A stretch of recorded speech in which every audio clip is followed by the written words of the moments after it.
Queria convidar você para começar esse ano embarcando um novo projeto, que é a Academia Folha Política. Na Academia Folha Política a gente tem muito mais do que um curso que você faz e termina.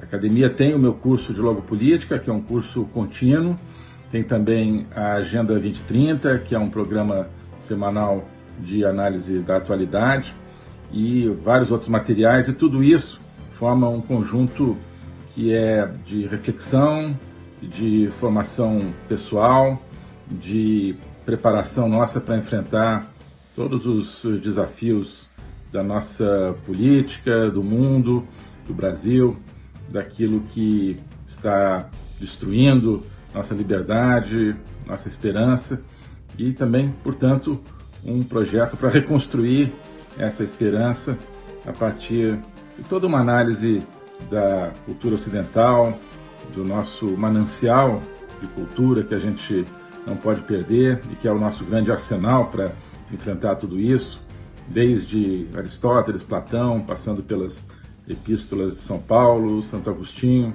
até chegar aos nossos autores contemporâneos, analisando também o outro lado, os autores que estão aí programando o fim da dignidade humana e contra os quais a gente precisa combater.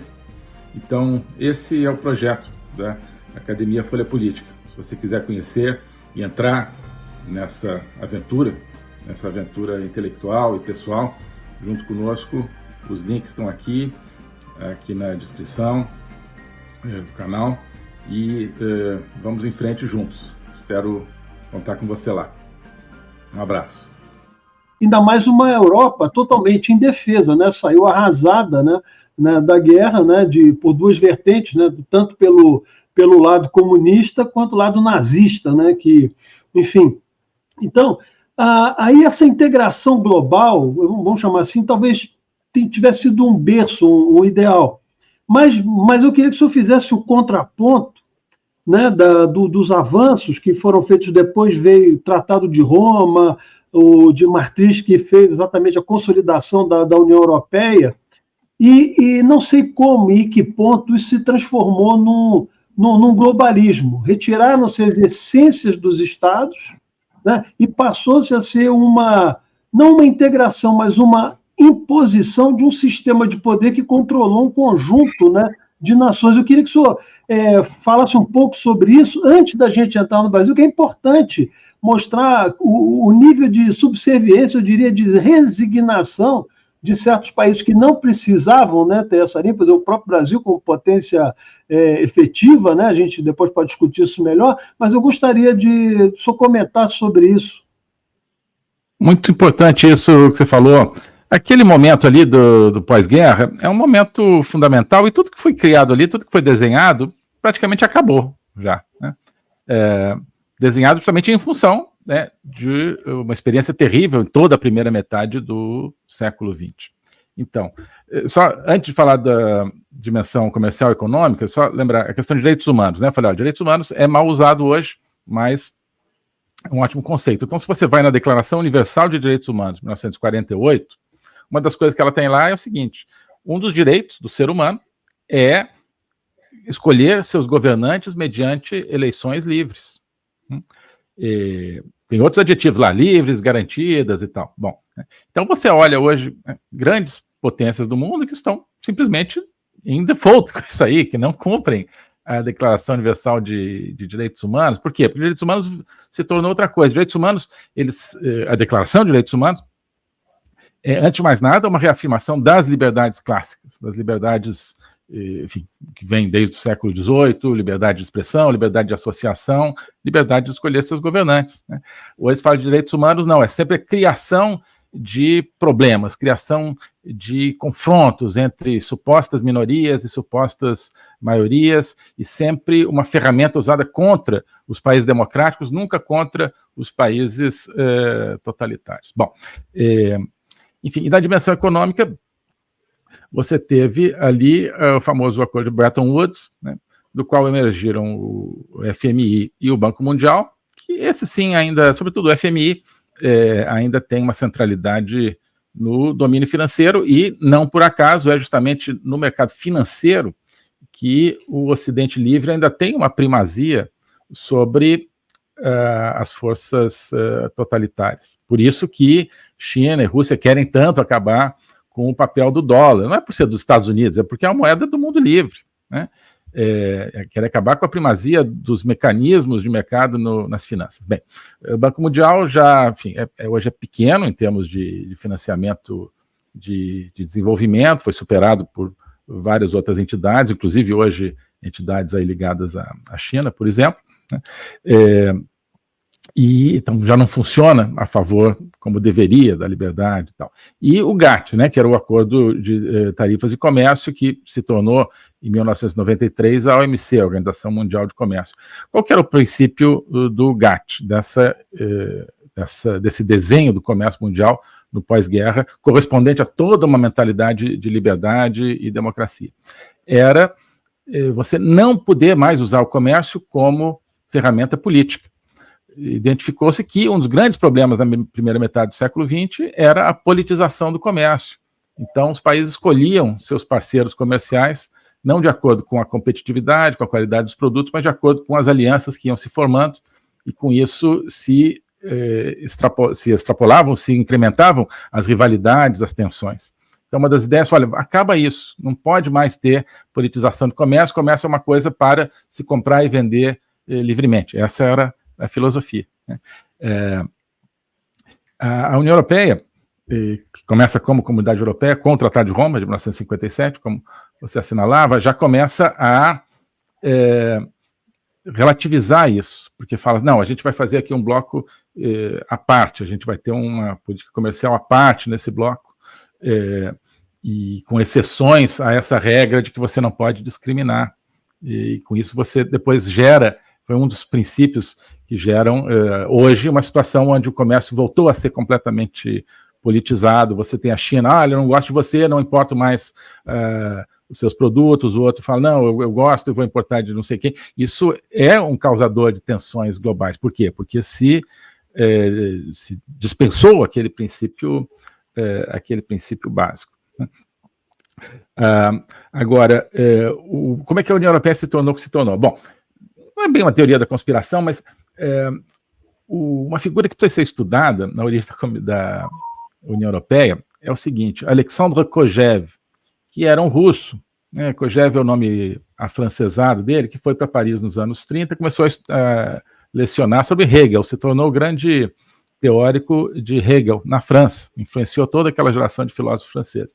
Ora bem, Alexandre Kojève foi trabalhar no Ministério do Comércio da França, e ele é um dos principais digamos assim, inspiradores da estrutura da União Europeia, a partir de 1957, um sujeito que depois se declarou, não, eu sou stalinista, não é nem comunista, era stalinista. Eu acho que, é claro, é sempre assim uma tentação a gente personalizar as coisas, claro que tem muito mais elementos, mas eu acho que o Kojève é um símbolo de uma pílula envenenada que foi colocada na União Europeia lá no começo, através de um processo de integração econômico-comercial da União Europeia, levar, no fundo, a um processo de destruição justamente das bases tradicionais dos países, das nações europeias, né, e torná-las mais propensas a aceitar políticas e práticas totalitárias, né. E é isso que está acontecendo. Por quê? Sobretudo, então, a partir de 92, quando a Comunidade Europeia se torna a União Europeia, ela deixa de ser, e essa mudança de nome não é por acaso, ela deixa de ser primordialmente um mecanismo econômico, né, de facilitar as trocas entre os países, e se torna a promotora de uma determinada ideia de civilização, de uma determinada ideia de vida humana, né, onde não há mais lugar para a nação, não há mais lugar para o sentimento de pátria, onde crescentemente não há lugar para nenhum apego, né, nem de família, nem de comunidade, e uma certa destruição da história. Recentemente saiu uma resolução do Parlamento Europeu sobre a história, sobre o ensino da história, né, e basicamente é um exercício de recusa da própria história. Para dizer assim, olha, a história da Europa ela é cheia de preconceitos, de racismo, de imperialismo, e nós temos que ensinar isso para as crianças, que a história europeia é, no fundo, uma herança ruim, né? Isso é o que o Parlamento Europeu hoje, que é uma instituição da União Europeia, quer ensinar. Então você vê que tem duas tenases aí, né? Uma política e cultural, trabalhando para acabar com a ligação das pessoas com seus países, com suas comunidades, que é fundamental para uma democracia. Democracia só existe quando você tem uma nação onde as pessoas se reúnem em torno de um sentimento pátrio que lhes permite controlar um determinado Estado. Quando as pessoas não têm um sentimento comum, o Estado impera sobre as pessoas, né? E, por outro lado, uma dimensão econômica de crescente vinculação, né, do comércio àquilo que não é comércio, aquilo que não é a produção, a competitividade, o lucro, ou seja, no fundo, visão de esquerda, uma visão marxista, se você quiser, né? Se deixar o mundo funcionando sem isso que o Milei está tentando fazer, né? Sem Estado controlando o comércio. Então o Milei fala assim: olha, não interessa, não vou cortar relações com a China, mas quem quiser comprar, compra, quem quiser vender, que vende. Não vou ficar bajulando a China, basicamente o que ele está indicando, para ter comércio com a China, né? Ele está desestatizando, propondo uma ideia de desestatização da ideia de comércio. Isso é fundamental, porque é uma volta àquele ideal, digamos, de 1948, né? Então, todos esses organismos, eles são, portanto, eles não são inocentes, né? Eles têm na sua criação, no seu desenvolvimento, a ONU foi muito bem criada, eu acho, depois foi ocupada por outras forças, mas eles vão tendo uma atuação que, no fundo, é contra a liberdade, contra a individualidade, contra tudo aquilo que a gente entende no Ocidente como democracia.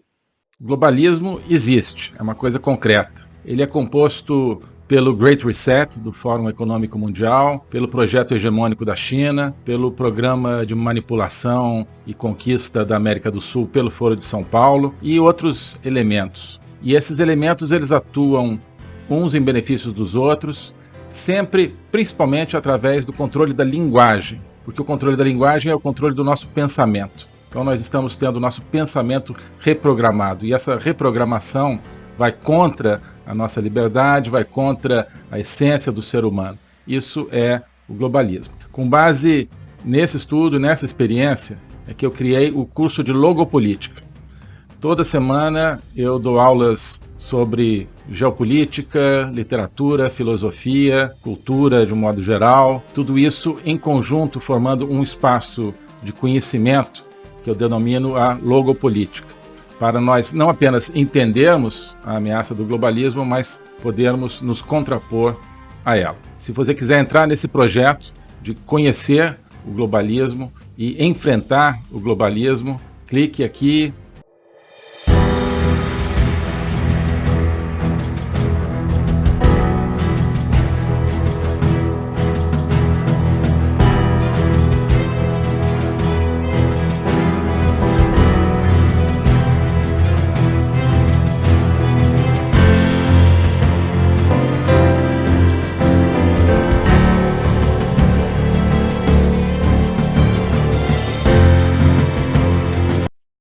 Alô a todos. Hoje eu gostaria de falar sobre o meu novo curso de Logopolítica, onde eu vou colocar a versão completa daquilo que eu tenho a ensinar sobre o globalismo. O globalismo nas suas múltiplas dimensões: geopolítica, econômica, social, cultural, filosófica, dimensões que só podem ser entendidas em conjunto, e que só podem ser entendidas em conjunto a partir de uma perspectiva logopolítica, ou seja, uma perspectiva do logos. Logos é a essência do ser humano, é a racionalidade, mas é também a linguagem e a capacidade de se comunicar e de sentir a transcendência. E essa essência do ser humano está ameaçada e por isso a gente precisa entendê-la numa perspectiva logopolítica, portanto política, ou seja, que tem a ver com a discussão do destino, com a luta pelo destino. Portanto, logopolítica diz respeito à luta e ao combate pelo futuro da humanidade, pela essência do ser humano, que está ameaçada justamente pelo globalismo. Ensinar isso, para mim, é uma missão que eu quero compartilhar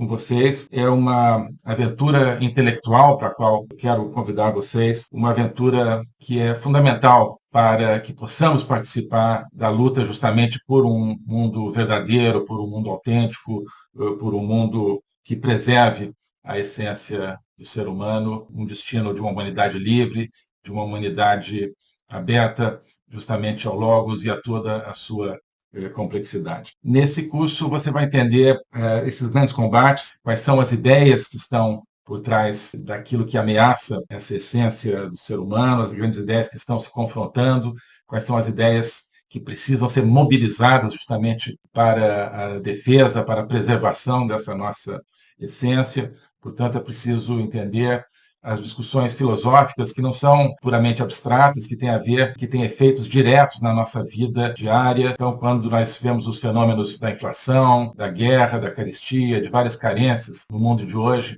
nós estamos diante, no fundo, de processos que têm a ver com as ideias. São as ideias por trás desses processos que determinam a sua problemática. Então, essa concepção de um ser humano sem essência, sem transcendência, que nós vemos hoje na nossa sociedade, essa concepção é que tem consequências dramáticas, inclusive na nossa vida material. Atrás dessa concepção existe um projeto de controle total, um projeto totalitário, de domínio. É por causa disso que nós assistimos hoje a fenômenos que nos parecem caóticos, que nos parecem desconectados, mas que vão acabando com a nossa liberdade, vão desestruturando a nossa sociedade, fazendo com que nós vivamos, mesmo dentro de países teoricamente democráticos, cada vez mais dentro de uma sociedade de controle. Então, nós hoje temos, você certamente tem, dificuldade de entender o que está acontecendo no mundo.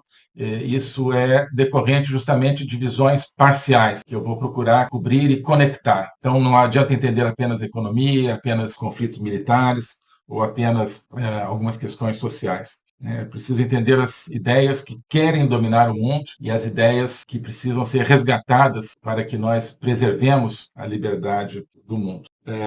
Então é isso que eu quero oferecer a você nesse curso de Logopolítica. Nós vamos estudar o conceito, a evolução, a manifestação do globalismo, na história recente, sobretudo, mas ao longo de toda a história humana, as ideias atuais que conformam o globalismo, elas são muito antigas, assim como as ideias de defesa e preservação da essência do ser humano também são antigas. Então nós vamos lá atrás, nos gregos, nos pré-socráticos, Platão, Aristóteles, e vários outros autores ao longo da história, procurar entender tanto as ideias da defesa do logos, da defesa da essência do ser humano, quanto as ideias que hoje ameaçam tão fortemente e tão incisivamente a nossa liberdade